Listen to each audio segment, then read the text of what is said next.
আমার আগের মরিচ বাঙানোর ফাঁকিগুলো খাওয়া শেষ হয়ে গেছে। বাজার থেকে নতুন করে মরিচ কিনে নিয়ে এসেছি। আমি সবসময় মরিচ এভাবে ছাদে শুকা দিয়ে তারপর নিজের হাতে ভাঙিয়ে নিয়ে আসি। ছাদে আসলে প্রায়ই দেখা যায় এই তো মাঠে ছোট ছোট বাচ্চারা খেলা করছে। শৈশবের কথাগুলো দেখলেই মনে পড়ে।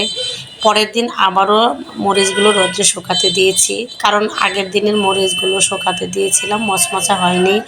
আজকে আমি রৌদ্র অবস্থায় মরিচগুলো তুলে নেব। এই দেখুন ভরপুর রোদ রয়েছে। রৌদ্রের মাঝে আমি মরিচগুলো ভরে নিচ্ছি। আর রৌদ্রের মাঝে ওই মরিচগুলো ভরে নিলে মচমচা থাকে, তাই মচমচা অবস্থায় মরিচগুলো ভাঙাতে নিয়ে যাব। এই দেখুন সুন্দর করে মরিচগুলো প্যাকেট করে রেখে দিয়েছি যাতে মচমচা থাকে। আজকে আমি কিছু বাগান থেকে পুঁই শাক তুলে নিচ্ছি। আমার এই ছাদ বাগানে কিছু টুকিটাকি পুঁই শাক দিয়েছিলাম, এগুলো আজকে আমি উঠিয়ে নিয়ে রান্না করব। আর বাজার থেকে কিনে খাওয়ার জন্য যে পুঁই শাকগুলো নিয়ে আসি, ওই পুঁই শাকের চাইতে অনেক স্বাদ হয় এই পুঁই শাকগুলো। যেহেতু আমি নিজের হাতে ঘরোয়া সার দিয়ে এই পুঁই শাকগুলো করে থাকি। এই পুঁই শাকগুলো মাছ দিয়ে রান্না করলে কিন্তু অনেক স্বাদ।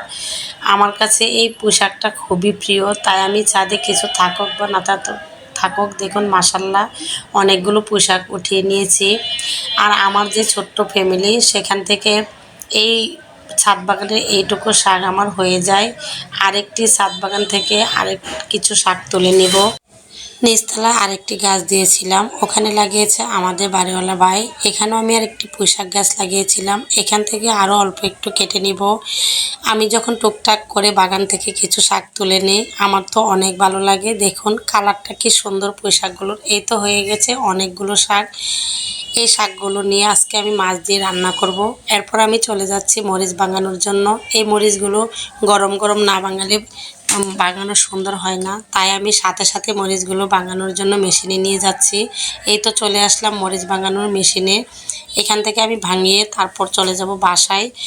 বাসায় এসে আমি যে শাকগুলো তুলেছিলাম সেগুলো এখন আমি রান্না করব। এই তো দেখুন কাটা বাছা করে নিয়েছি, মাশাল্লাহ অনেকগুলো শাক হয়েছে, সাথে একটা আলুও দিয়েছি। আর এই শাকগুলো এখন আমি ভালো করে ধুয়ে পরিষ্কার করে নিচ্ছি। আমার নিজের বাগানের অল্প একটু হলেও সেগুলো আমি অনেক মজা করে রান্না করে খাই। আর যেহেতু আমার বাগানের জিনিসগুলো নিজের হাতের হয়, তাই খেতেও অনেক স্বাদ। এই তো আমি মাছ দিয়ে পুঁই শাকটা ভালো করে রান্না করে নিচ্ছি। আমি যখন নিজের হাতের লাগানো গাছের যে কোনো জিনিস রান্না করি, সেই দিন আমার কেন জানি এত ভালো লাগে বলার বাইরে। যেহেতু ভাড়া বাসায় থাকি, সব কিছু কিনে খেতে হয়। শাকটা রান্না করলে যে সুন্দর একটা কালার আসছে।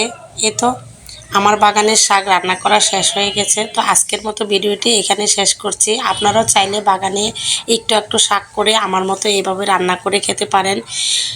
দেখা হচ্ছে